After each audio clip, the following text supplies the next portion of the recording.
Querido General de Ejército Raúl Castro Ruz, líder histórico de la Revolución Cubana. Querido compañero Esteban Lazo Hernández, presidente de la Asamblea Nacional del Poder Popular. Queridas diputadas y diputados, compatriotas. Esta ha sido una auténtica asamblea del pueblo, como expresó aquí el joven diputado Danis.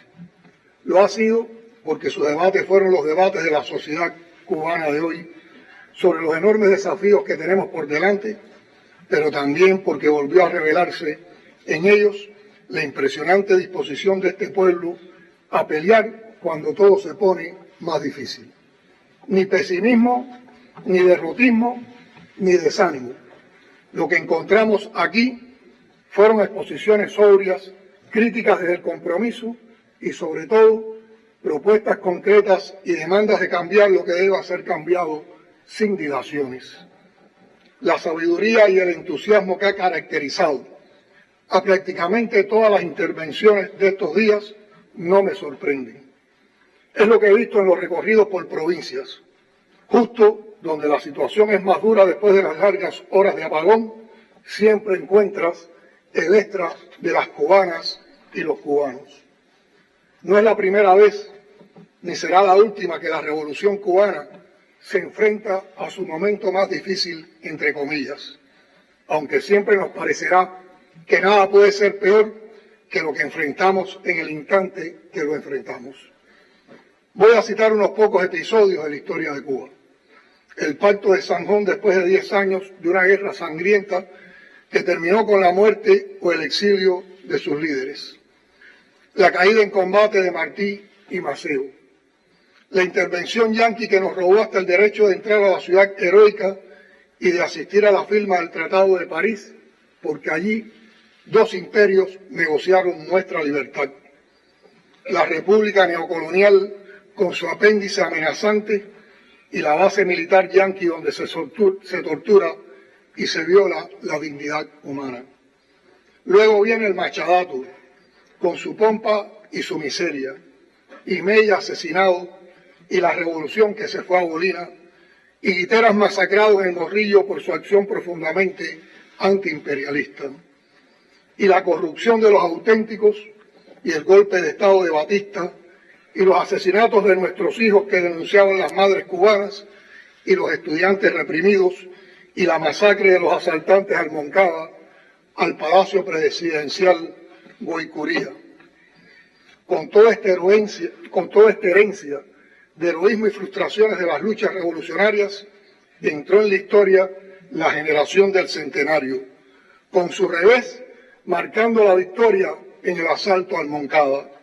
Ya tenían un programa, un ideal y una disposición a llevarlo hasta las últimas consecuencias, y así lo hicieron.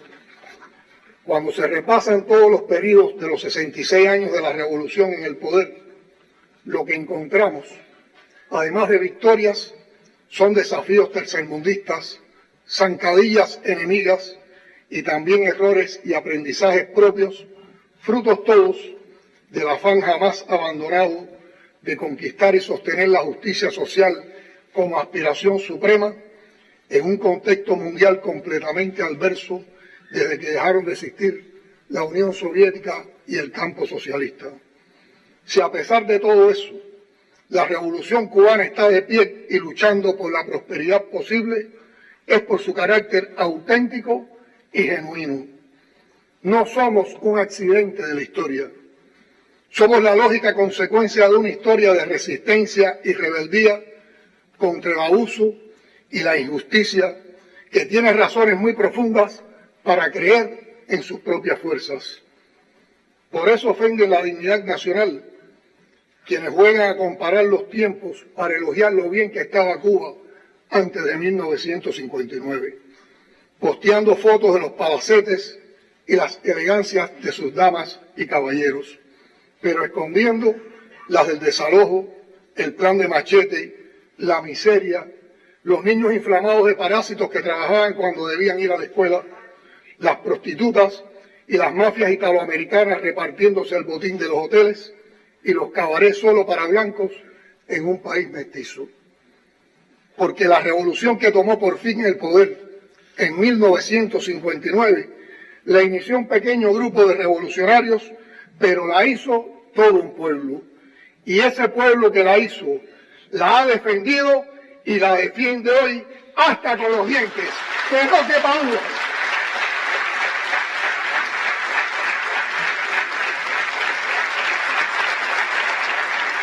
De otra manera, no podrá explicarse jamás su existencia en esta incierta década del siglo XXI, donde las disidencias del pensamiento único impuesto por el capitalismo depredador se cobran con bombas inteligentes, destrucción de naciones enteras o con bloqueos económicos asfixiantes como el que este pequeño país de valientes soporta hace más de 60 años. Insulta profundamente a la dignidad humana que quienes usan Internet en campañas para denigrar al pueblo cubano no reaccionan igual de indignados frente a los escandalosos crímenes de quienes bloquean al país. Evitan llamar por su nombre al genocidio israelí en Gaza y en el Líbano. Y no protestan, no se rebelan, no tienen el coraje de apuntar a los culpables de tanta xenofobia, tanta guerra, tantas armas, tanta injusticia, compitiendo en preeminencia noticiosa con el alboroto de multimillonarios pedófilos y la deportación o el encarcelamiento sin delitos probados de decenas de miles de trabajadores migrantes con sus familias. Lo que aprendimos de la Revolución Cubana es que los ideales no se cambian porque cambien las circunstancias, que la trinchera no se abandona cuando el cerco enemigo aprieta. Aprendimos que solo teniendo convicciones claras como principios es posible sostener y ganar batallas. Y también aprendimos que del cerco se sale combatiendo.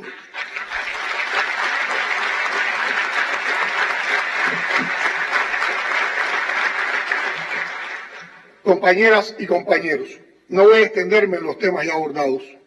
La gravedad de los tiempos demanda más acciones que palabras, aunque siempre estaremos en el deber de decirlas y sobre todo honrarlas ante el pueblo que nos eligió. La guía está en el concepto de revolución que nos legó Fidel: no mentir jamás ni violar principios éticos. Estas sesiones de trabajo nos dejan una importante lección. Esta es la asamblea del pueblo cubano y todo lo que en ella se discute y se apruebe tiene que conectar con los sentimientos, las necesidades y las demandas del mismo. Pero no olvidemos, al repensar estos días, también la ética revolucionaria, esa que nos enseñó Fidel, que predomina en nosotros tras el aprendizaje, el respeto y no el odio. No podemos parecernos por ninguna razón a nuestros enemigos. Por otra parte, no sería realista ni honesto comprometernos a cumplir con la solución de todas esas necesidades y demandas siempre crecientes, donde el principal obstáculo para lograrlo es externo. Lo que podemos y tenemos el deber de comprometer es nuestra energía, nuestro esfuerzo, nuestra búsqueda infatigable de nuevos caminos y acciones hacia la satisfacción de esas demandas. Como el principal obstáculo no está al alcance de apartarlo, todas las soluciones dependen por entero de la capacidad de prever, adelantarnos a los acontecimientos y enfrentarlos con inteligencia, esfuerzo e innovación. Pero primero que todo, con la imprescindible participación de nuestro heroico pueblo. La recién estrenada plataforma de información y servicios Soberanía y la propuesta de varios diputados para consensuar y transparentar las medidas del programa de gobierno para corregir distorsiones son fortalezas de la transformación digital que deben ponerle velocidad a procesos que todavía corren demasiado lentos para la gravedad de las urgencias. La economía cubana opera bajo muchos riesgos para cualquier decisión, derivados en buena medida de la feroz persecución enemiga. No podemos agregarle más con las insuficiencias propias. Mantenemos la convicción reiterada por el general de ejército Raúl Castro Ruz de que sí se puede salir adelante y vencer la actual situación por nuestros propios esfuerzos y resultados. pero para lograrlo se requiere más disciplina, organización, conciencia y constancia. Creo que los informes del primer ministro y de los ministros de Economía y Planificación y de Finanzas y Precios han sido suficientemente comentados y recibieron observaciones y propuestas que deberán tomarse muy en cuenta. Un ejemplo que alienta son los resultados en materia fiscal analizados en esta Asamblea. No me detendré en los detalles, pero sí creo bueno recordar que cerramos el año 2023 con un incremento del 35% del déficit fiscal. Muchos recordarán la alarma que ello causó y el vaticinio fatalista de quienes calcularon hasta un decenio para recuperar ese indicador. Un año y medio después, la alentadora noticia es que sí pudimos lograr una reducción significativa. Incluso durante los primeros 4 meses de este año tuvimos resultados superavitarios y hasta este momento la cuenta corriente cierra sin déficit, lo cual hacía más de 10 años que no se lograba. ¿Cómo fue posible? La fórmula principal: disciplina y exigencia en el combate a la evasión fiscal, en el cobro de impuestos y multas. No es perfecto el trabajo aún. Esta es un área en la que se precisa mucha labor con concientización y control hasta que ganemos en cultura impositiva. Ese resultado, importantísimo para la economía, redunda en un trascendental impacto social. Nos va a permitir redistribuir esos ingresos hacia los sectores más vulnerables, como son en estos momentos nuestros jubilados. Es lo que nos ha facilitado llevar sus pensiones hasta un nivel que, sin ser suficiente, sí los pone en una condición mejor. La divisa principal en la política fiscal es y seguirá siendo atender a aquellos en la sociedad que sufren con más rigor la difícil situación del país bajo el dogal del plan de asfixias recogido en el memorando presidencial del señor Trump.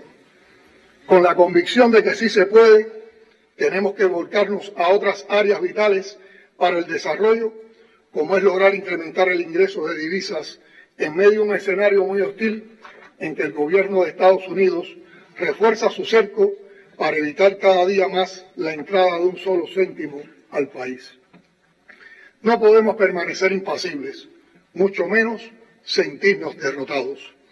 Debemos centrarnos en todas las capacidades exportadoras que inevitablemente parten de un incremento de la producción en todos los renglones que sea posible para hacerlo de manera suficiente en cantidad y calidad, que nos permite entonces imponernos al cerco y a la competencia mundial. Depende de nosotros y solamente de nosotros ser lo suficientemente eficientes, aún en las difíciles circunstancias de actuar con manos atadas por el bloqueo que algunos pretenden soslayar. Es un desafío retador, pero no imposible. Aquí recurro nuevamente a lo que nos encontramos en cada recorrido que hacemos semana tras semana por los municipios del país. Cómo algunos, en las mismas circunstancias de carencia, pueden sobreponerse a las dificultades y demostrar resultados. Una respuesta innegable a esa pregunta que nos formulamos constantemente está en el potencial de los liderazgos y el valor de los colectivos exitosos. La mentalidad importadora que nos ha corroído durante años, además de generarnos una dependencia cuyos efectos negativos se hacen sentir más en épocas de crisis, frena capacidad y potencialidades internas y facilita las acciones de persecución contra Cuba. No podemos decir que renunciaremos a la importación. Siempre será necesaria en algún nivel, pero urge cambiar la matriz y trabajar sobre la base de consumir más lo que produzcamos internamente que lo importado. Esos procesos productivos que estamos urgidos de dinamizar no podemos aspirar que sean solamente desde las grandes estructuras o empresas. Como una forma de tributar al desarrollo municipal, hay que apostar por potenciar los sistemas de producción locales. Defendamos de una vez y por todas que los municipios acaben de ocupar el lugar protagónico que deben tener en el desarrollo nacional. Queridas diputadas y diputados, estamos enfrentando un mundo en el que se intenta imponer por la principal potencia militar y económica un enfoque hegemónico y neoliberal.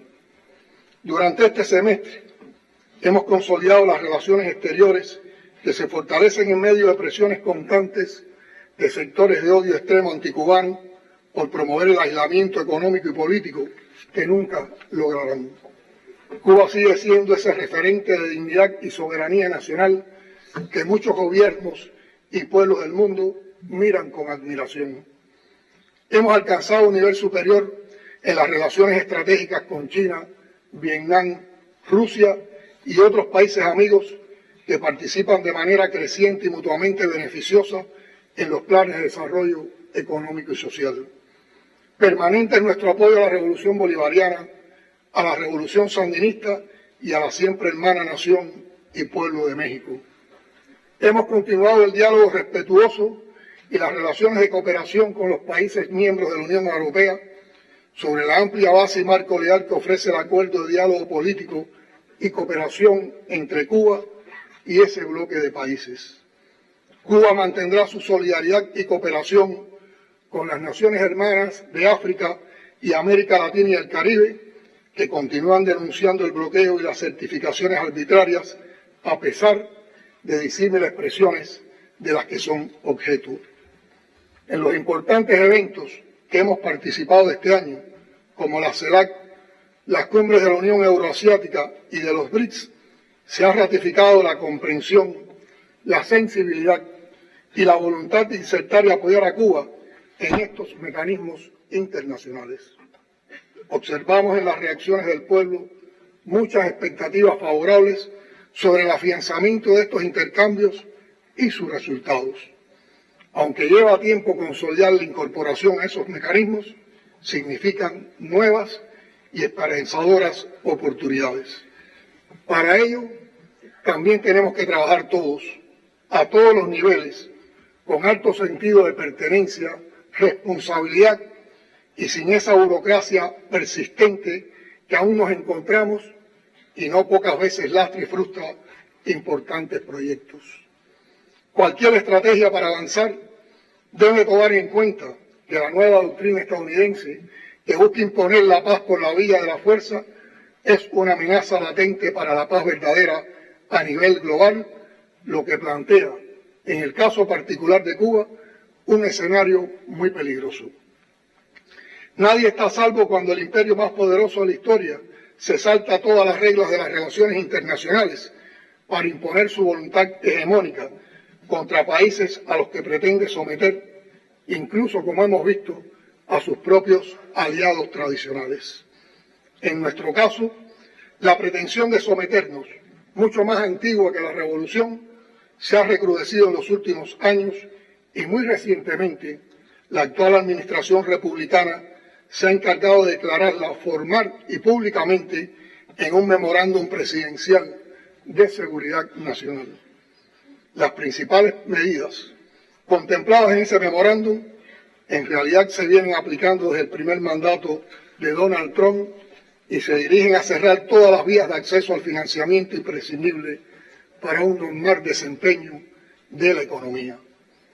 Ese brutal cerco, en combinación con la inaceptable inclusión de Cuba en la lista de supuestos patrocinadores del terrorismo, refuerza la política de bloqueo a niveles inéditos y provoca un impacto multiplicado de las medidas coercitivas sobre la economía y, por extensión, sobre el nivel de vida de la población cubana.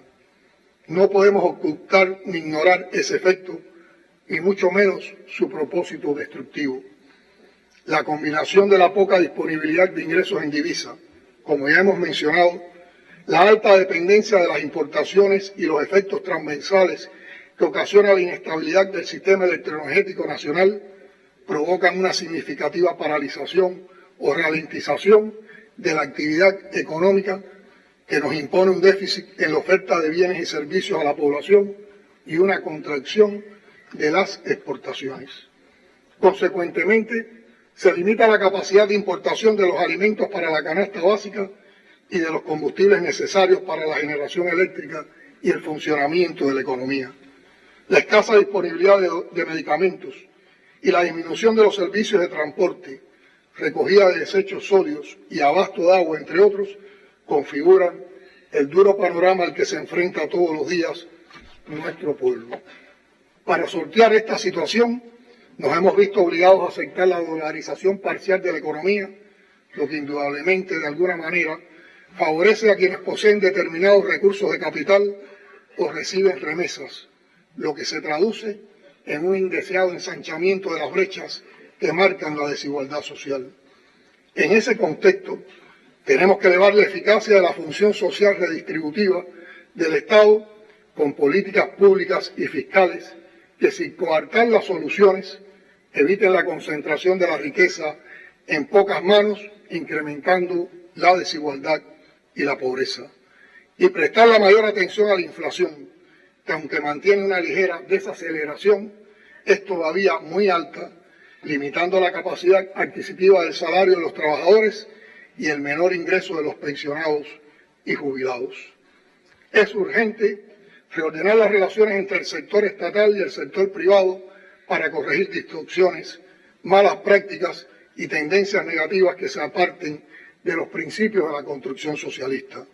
Fortalecer la ética empresarial para evitar sobornos, favoritismos y corrupción.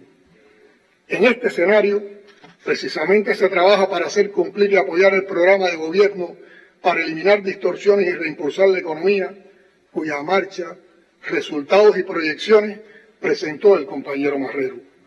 Se hace imprescindible darlo a conocer desde su fundamentación hasta sus acciones, para que sea verdaderamente apoyado con participación y control popular.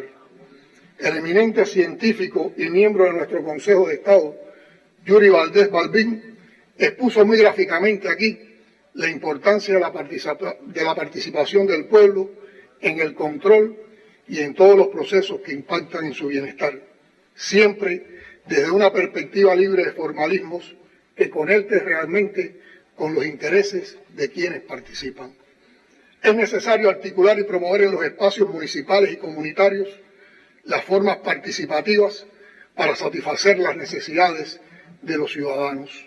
Y la gestión municipal hay que basarla en evitar y prevenir problemas en la comunidad, dejando atrás la tolerancia y las justificaciones y diseñando un verdadero y efectivo control popular, ejerciéndolo sobre el cumplimiento de las políticas públicas aprobadas y de su implementación con efectividad.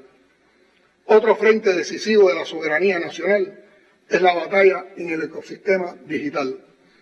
Así lo demuestran las constantes operaciones de descrédito contra el país, las redes de influenciadores, medios y algoritmos que amplifican narrativas negativas, las armas digitales como bots y cuentas falsas que saturan ese espacio con relatos distorsionados. También lo confirma la utilización de técnicas emocionales que tratan de erosionar la credibilidad de los dirigentes, instituciones y medios públicos de comunicación. Allí también tenemos que ser capaces de defender la verdad con ética, decencia, ingenio, optimismo, confianza y energía. Pasar a la ofensiva ideológica, buscar alianzas internacionales que nos permitan romper el cerco mediático, fomentar soluciones tecnológicas soberanas y cada vez más construir un ciberespacio articulado de emancipación. Compañeras y compañeros, en la sesión que hoy concluye se aprobaron 4 leyes, todas con enfoque de género, que reforzarán el orden institucional del país con un papel determinante en el ámbito económico y social de la nación.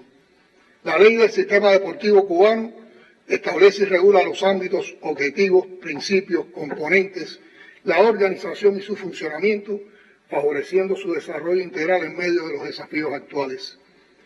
La ley del régimen general de contravenciones y sanciones administrativas aporta modificaciones que ponen el contenido de la misma en mayor consonancia con los postulados constitucionales y con las disposiciones legislativas adoptadas últimamente relativas a la administración pública para garantizar el cumplimiento y el respeto de la legalidad. La ley del registro civil permite configurar un registro civil único para toda la nación que contribuye a lograr una tramitación más ágil y eficiente de los asuntos de la población, incorporando el uso de las nuevas tecnologías de la información y las comunicaciones. Son todas normas importantes, pero una, a mi modo de ver, sobresale entre todas y nos revela en toda su belleza la importancia de lo que hacemos como legisladores. Me refiero al Código de la Niñez, Adolescencias y Juventudes. Al aprobarlo, legislamos sobre los derechos más sagrados en nuestra sociedad, en función del futuro que ya camina junto a nosotros. El Código es guía y herramienta. Todo el que tenga que ver con la formación de la niñez, la adolescencia y la juventud cubana deberá imbuirse del espíritu y la letra de la norma para que el futuro que ellos simbolizan encuentre su proyecto de vida en la nación y que ese proyecto se salve de las terribles plagas de esta época como las drogas y la violencia. Este código es un orgullo para Cuba, como lo fue y sigue siendo el código de las familias en medio de un mundo cada vez más hostil y agresivo. Es un homenaje también a Vilma, que dedicó su vida a los niños, adolescentes,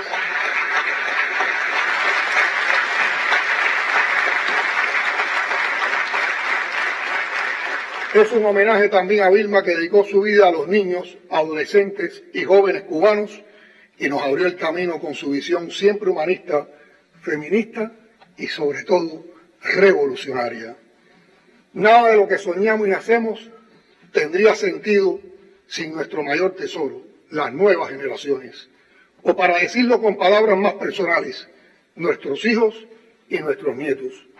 Su felicidad y el mundo mejor posible que queremos legarles es lo que busca impulsar el código, gracias a quienes lo hicieron posible en tan corto tiempo.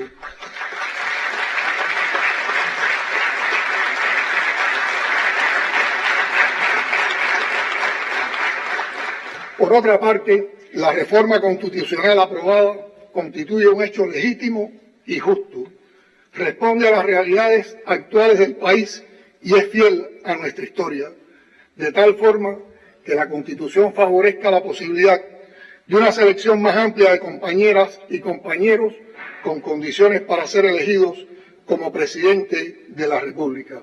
En fin, defendemos el futuro de la nación con la aprobación de esta reforma constitucional.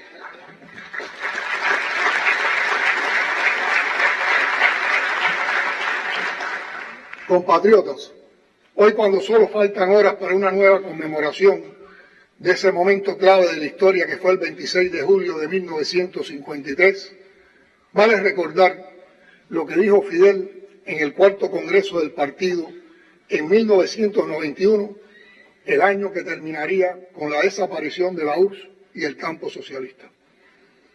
Ante la incertidumbre desafiante que planteaba ese escenario para Cuba, el comandante jefe respondió así, y cito: a aquellos que digan que nuestra lucha no tendría perspectivas en la actual situación y frente a la catástrofe ocurrida, hay que responderles de una manera categórica. Lo único que no tendría jamás perspectiva es si se pierde la patria, la revolución y el socialismo.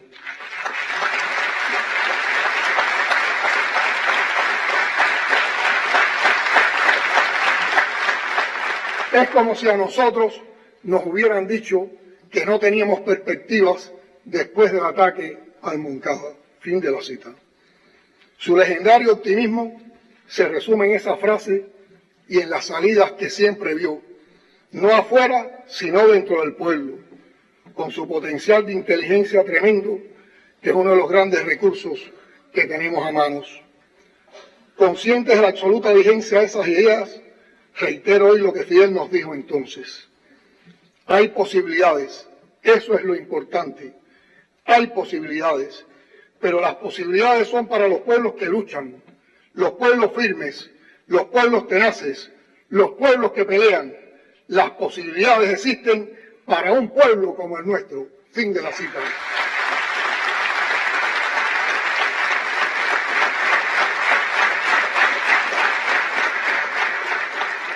Ese es el pueblo cubano, que representado por ustedes ha iluminado los días por venir y lo ha hecho con justas críticas y esperanzadoras propuestas desde las magníficas secciones de esta asamblea que nos deja lecciones, aprendizajes, desgarramientos, pero sobre todo una extraordinaria inspiración para emprender el combate decisivo de hoy, disponernos a saltar por encima de los obstáculos de la guerra económica que nos hace el mayor imperio de la historia con su infame memorándum y su plan de asfixia de nuestra sagrada independencia y soberanía.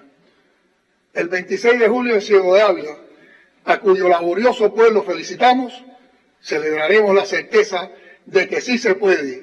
La historia lo dice y el presente lo certifica.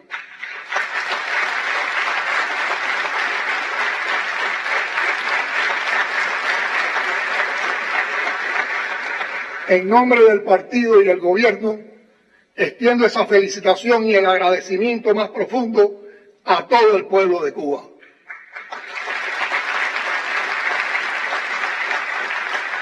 Por su resistencia a tantas dificultades, por su inagotable creatividad, por no rendirse jamás cuando falta todo, a veces hasta la imprescindible comunicación que estamos en la obligación de darles. En menos de un mes estaremos celebrando el inicio del año del centenario de Fidel, que se cumple en agosto de 2026. El mejor homenaje al genio político y militar, al educador, al científico, al líder de las causas justas en Cuba y el mundo, es la obra del pueblo cubano.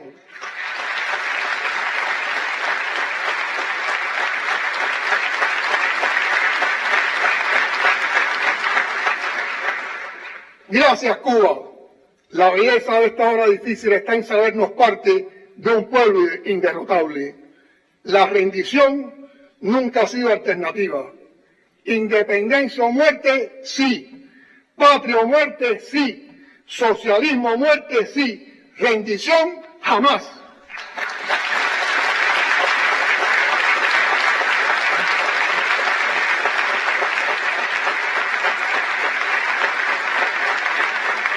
Así lo certificó con su poderosa voz el comandante Juan Almeida bajo un aguacero de balas en Alegría del Pío. Aquí no se rinde nadie. Patria o muerte, venceremos.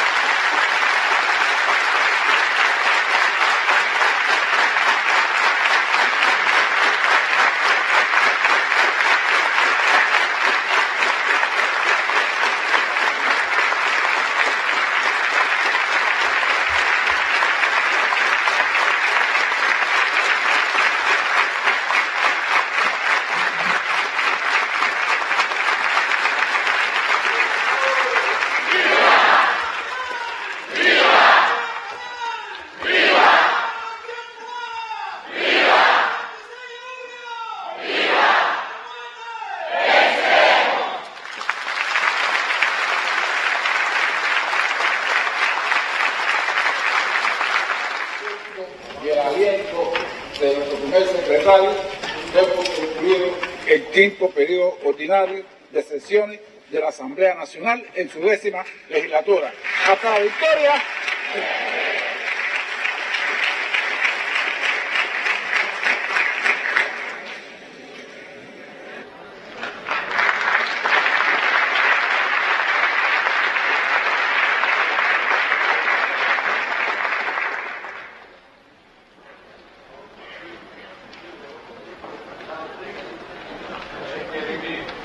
Quieren hablar, vamos a decir lo último ahí. ¡Viva Díaz Canel! ¡Viva! ¡Viva la revolución! ¡Viva! Acabamos de transmitir íntegramente el discurso pronunciado por el primer secretario del Comité Central del Partido Comunista de Cuba, presidente de la República, Miguel Díaz-Canel Bermúdez.